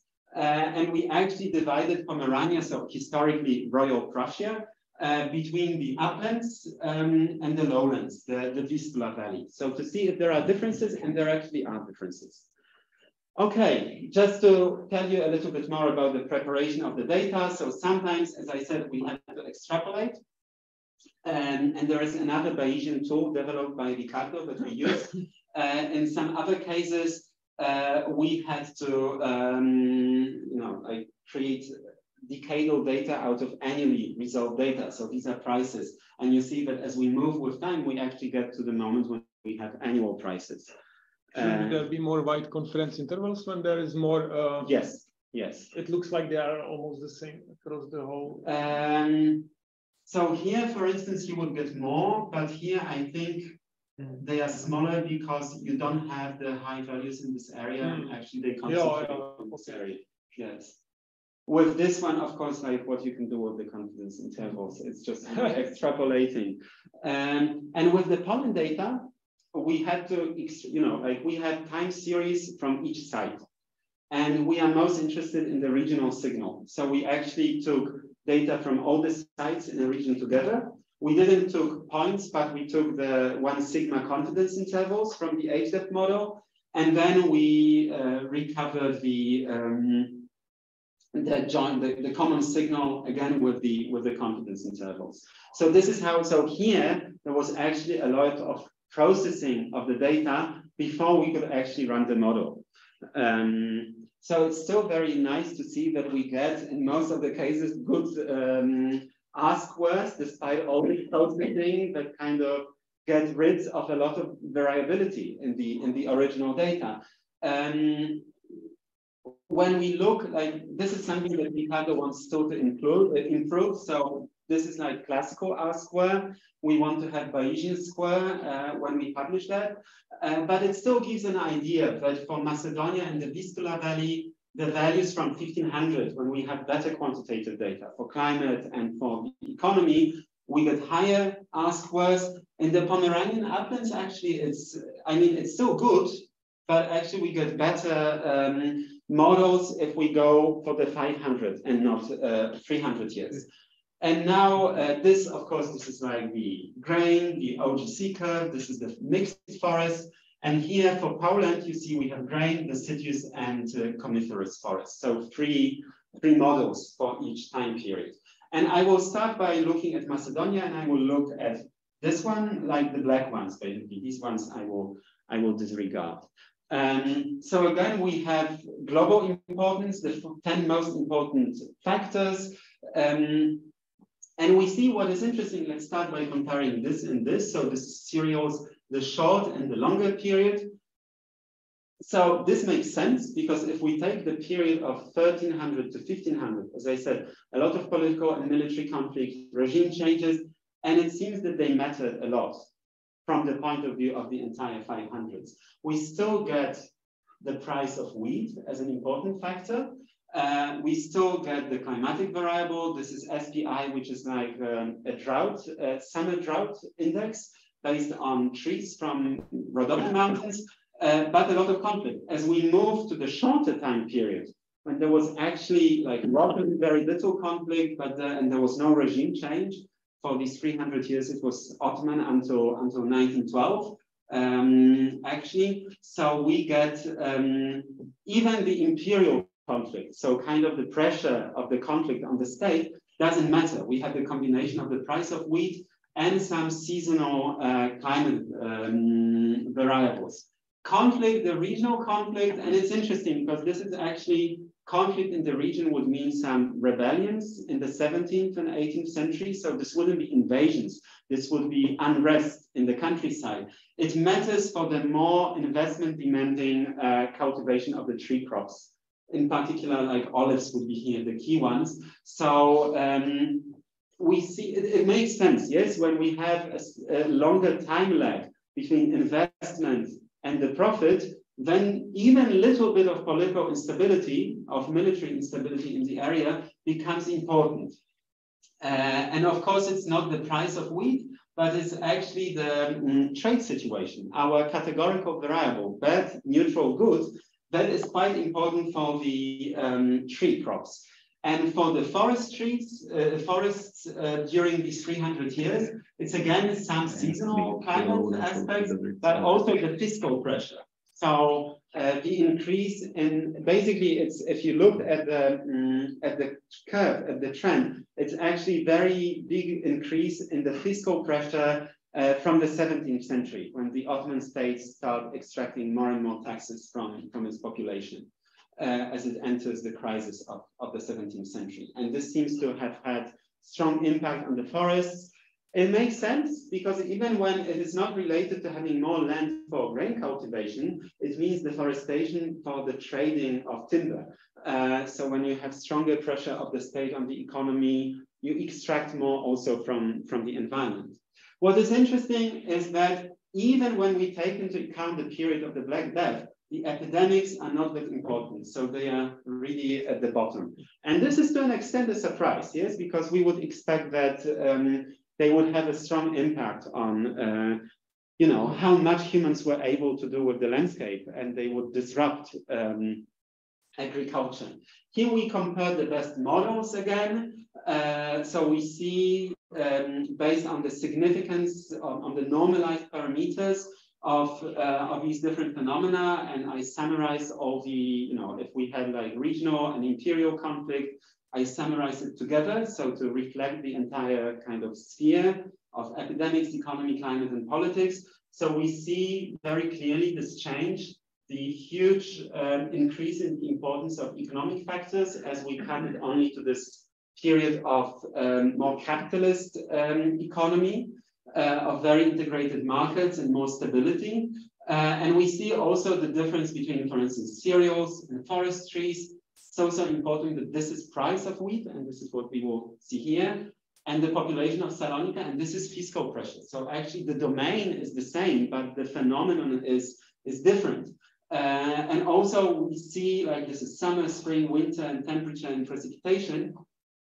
We see that different climatic variables, one is appearing everywhere. This is the winter precipitation, but others, and this has to do, like, we didn't yet spend time on understanding that correctly, but it definitely has to do with, like, the ecological needs of these different ecosystems. And what you see here, this is the Serbian regime that is most strongly penalized. And this is not because there was something wrong with the Serbian kingdom, but this was, which conquered Macedonia, let's say in 1380s, but this was the period of the biggest political crisis in the area, of the biggest instability. So it also shows you, like, we create a variable that is very simple, yes? Who rules in the area? But of course, there is more into that because it is correlated in temporal terms with some other factors. And in the interpretation, we need to take it into account. We can also run the experiments for each site and try to, like, we haven't gone yet into the details of that. We just tried a little bit and see how different factors are important for different places. And for instance, here we see the difference between Doiran, here in the northern lowlands of Macedonia, and Voldi and Tristiniki, which are located in Halkidiki. And we see that epidemics were much more important in these sites that were either connected to the sea or were on the main route from Thessaloniki to Istanbul. And it's actually interesting that the economic variables, they are more important in Doiran. So it seems that these lowlands, they were, like, connected, but economically, the lowlands north of Thessaloniki were more connected to the economic processes. But this is very preliminary. This is just to give you an idea of what we want to do. This we haven't yet done properly. And now we compare this period of 300 years, so 1500 to 1800 for cereals, between the Polish regions, so the Vistula Valley in Pomerania and the uplands in Pomerania and Macedonia. And what we see is, like, a lot of similarity in colors, as you see. So climate and green and yellow, so climate and economic domains being the main causal factors. We see that there is more importance of epidemics in Pomerania. And for the uplands, actually, the regime change. So the Prussian conquest is also important. We can have a look at the circles again. If we look at the domains, it's actually similar. It's just the proportion that differs, but it's also different. So you see in the Pomerania, actually, the price of wheat doesn't matter, whereas the price of wheat matters in Macedonia. And there are also, of course, different, again, as I mentioned, different climatic, seasonal climatic variables that matter. We can also look at the forests, and we see that whereas there is quite a lot of similarity, like in all of them, like let's put it this way, in the Macedonia and in the lower Vistula Valley, economic factors are important. And climate is more important in Macedonia than in Pomerania and in the lower Vistula Valley. And it's actually quite similar, but it's the economy predominantly that is important for how much forest of both types, deciduous and coniferous, you have. If we look at the uplands in Pomerania, it changes because suddenly it's the political domain that is very important, in particular for the deciduous trees. And this is the Prussian conquest, which has, even though in our time series, it's just 30 years, 3 decades out of 30 decades, it has very negative impact, especially on the deciduous forest, which has to do with a much more, with a different forestry, economy and politics of the state in Prussia and in the Commonwealth. So basically when they conquered this area, they started cutting the good trees and selling them and also using them in different parts of the Prussian kingdom. And again, for the conifers, it's more the climate that matters. It seems like that they were not in the uplands, yes, not in the lowlands. They were not part of the economic system. What is upland there? Everything is lowland. You know, for a person who grew up in Pomerania, it's a big difference. And it's historically a big difference as well. So this is like 100, 150 meters above sea level. And it's very like, this is basically a post-glacial landscape, typical of lake districts. And this is alluvial valley with relatively, I mean, here you have like this valley extends as we come closer to the sea. We have two sites in the like estuary area of the Vistula, and we have two sites very close to Vistula. And what also matters is the availability of river transport of grain. Yes, so it's both differences in the environment, but also differences in how much grain, for instance, or timber, you could easily transport to Gdańsk and sell to the rest of Europe, mainly to the Netherlands and England. And these areas, they still are within the reach of Gdańsk, but you know, it would be road transport or very limited. I don't think really river transport would work, especially that the rivers would go down and they wouldn't be like Brda and I mean many others river I know as a tourist, they wouldn't be really useful for transport until very, very low in their course. So this would be road transport, different soils, different morphology of the landscape. So you know, if we had 3 sites, we wouldn't make this difference. But since we have 10 or so, we decided to do it. There is still huge contrast today in the region. I know it as tourists as well. It's enormous contrast still. And I think it's kind of bimodal, this and this. So I think your design is covering everything you Thank need. you. And one more thing is that in the Vistula Valley from the late 16th century, we had a lot of Dutch settlement of the Mennonites. So basically the Commonwealth invited, I mean, as you probably know, the Commonwealth was quite tolerant in religious terms until the middle of the 17th century. And we were inviting, like, you know, all the heretics from Europe to settle in Poland. And this, of course, had very good economic reasons because these Mennonites from the Netherlands who settled in the entire Vistula Valley and in many other parts of the Commonwealth, they knew how to manage river landscapes for agriculture. So, and, you know, they wouldn't settle here because it's not the kind of environment that they would need. So there are really big differences. And also when you think about the political conflict, about the wars between Sweden and Poland, they would more take part in the immediate vicinity of Gdańsk than in these lowland areas, because this would be invasions from the sea and in particular from the very north, not always from Gdańsk, which was relatively well defended. So what is 30 years war in this region somehow? So we, Poland and Lithuania, we did not participate directly in the 30 Years' War, but we kind of suffered a lot. I mean, in some way, you could say that the 30 Years' War caused the collapse of the Commonwealth. Because what happened was just after and at the end of the 30 Years' War, we started, our Western lands started to get involved.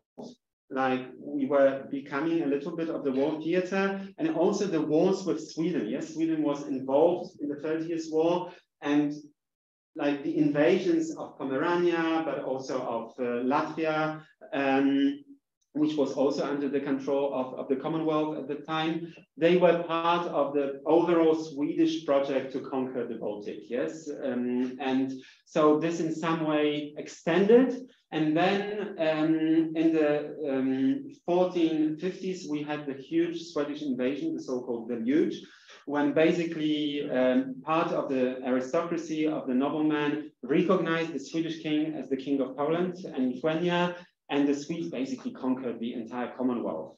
And they took everything they can to Stockholm. So this was really a moment, and it's a different story, but we see that in palaeoecological data, that we have like complete collapse of agriculture in many parts of Poland. So that this was like a watershed, like really a moment when the Swedes basically extracted all the wealth from the country, destroyed the political institutions by, part of the nobleman joining the Swedish kingdom, so causing a conflict that then continued for generations, internal political conflict. So this was really like the political and economic destruction of the Commonwealth, and this was kind of an offset of the 30 Years' War. And really, when you look at demographic data, economic, palaeoecological, you see that this is like a cliff. That everything, despite climate instability, despite a lot of epidemics and everything, like things were going well, and this was a relatively resilient system until 1650s. But after the Swedish invasion, we never recovered, or we started recovering too late, and Russia managed to conquer us and stop the recovery, basically. Okay.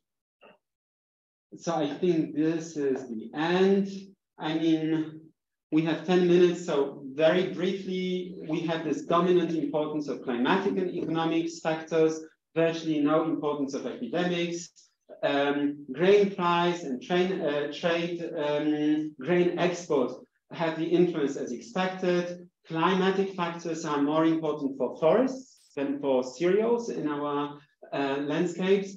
Population of Gdańsk has negative impact on forests, so this makes sense if you think about charcoal production and firewood and timber for construction. And you have to remember that Gdańsk was already almost 100,000 people in the 17th century. Yes? So this was the biggest city of the Commonwealth, in fact, or one of the biggest. Prussian conquest, negative impact on forests in the uplands that were not exploited for timber beforehand. In both Pomeranian regions, there is stronger impact of economic factors on deciduous trees than conifers, better quality of wood, better caloric density for charcoal. For many reasons, if you have deciduous trees and you want to cut trees, you will start with them for different economic purposes. In Macedonia, actually, I didn't point it out, the impact of the population contradicts our expectations. So it might be that it actually reflects something else. This is something we need to investigate. And again, the direction of impact for some temperature and precipitation anomalies is not always obvious. And this, I believe, reflects the complexities of forest and open landscape ecosystems. So like, it's like we have this seasonal data, so we made it really complex. So we get complex results and we need time to look at them. And as I said, limited importance of political factors, except for Prussian conquest and except for the late medieval political crisis in Macedonia and the cultivation of olive, walnut, and chestnut in Macedonia. And some concluding thoughts. So looking at the case studies together, we see that as there is more market integration and there is this rise of capitalism, of early capitalism in Europe, economic phenomena become really sometimes major, sometimes second important after climate drivers of human niche construction strategies, both in the Peloponnese and when you look at this time series causal analysis across Europe in very different trade systems, the Dutch Baltic trades, English Baltic trade system, and in the Mediterranean trade system, and quite different political empires. So this is not only that I'm Polish and we chose Poland, but we actually wanted to have very different case studies to see and have similar, the results are similar.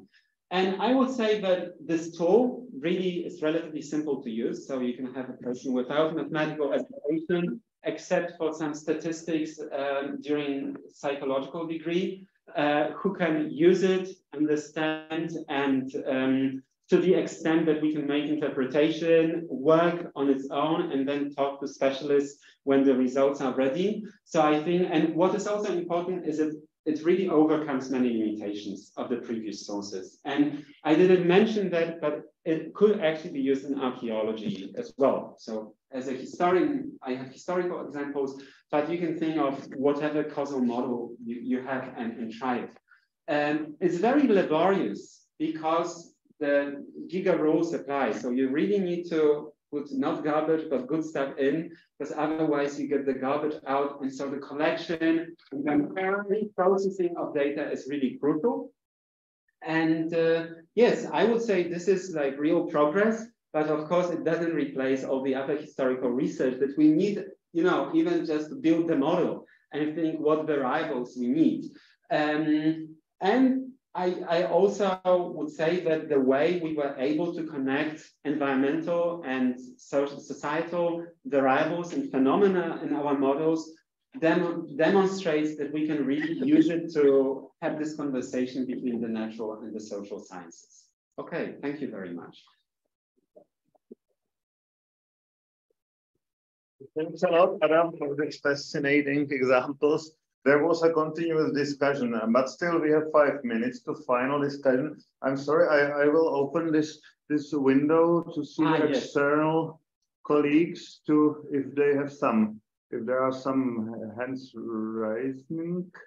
Yes, there is one. So we will give word to Tomáš Mančel, please. Thank you very much. Hello, everybody. Thank you very much for a very interesting talk. I have missed some small parts about it, so I hope I will not ask something that was said.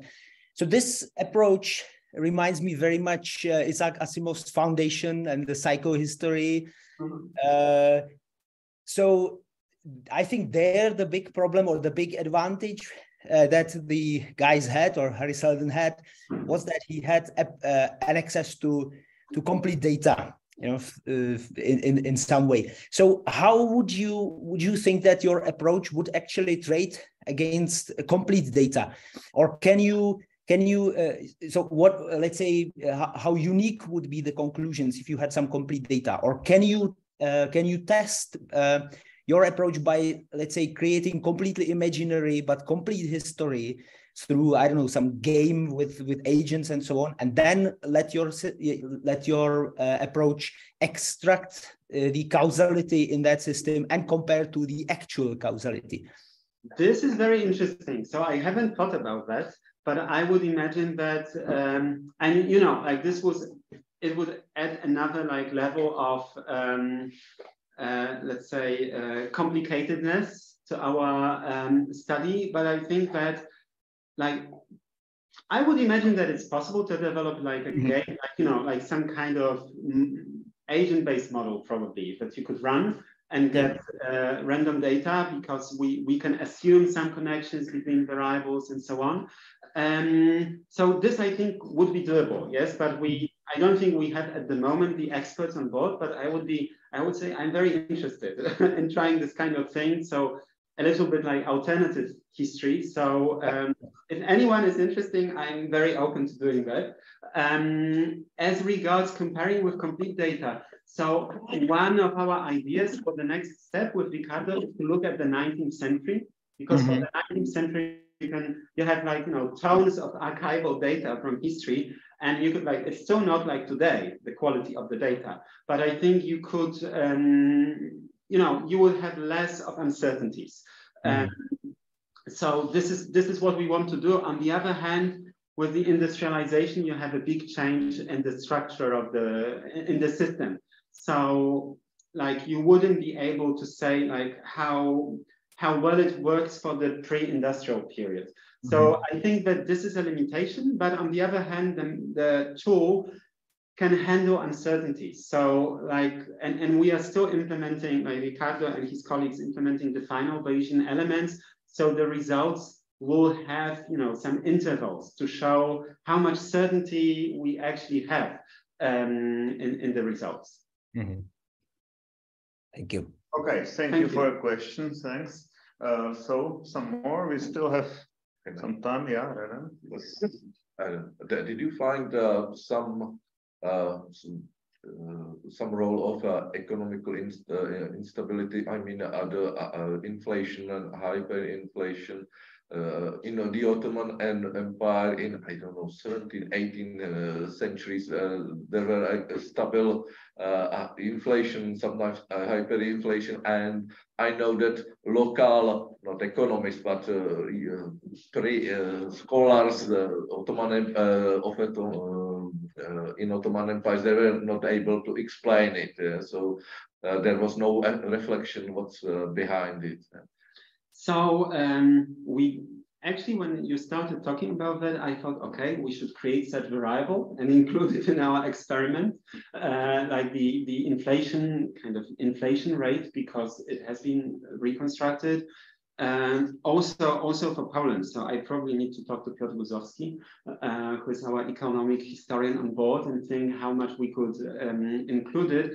To some extent, it is included in this categorical variable for the trade situation in Salonika, because like we basically created a table for each decade describing the economic and political situation in the empire and in Salonika.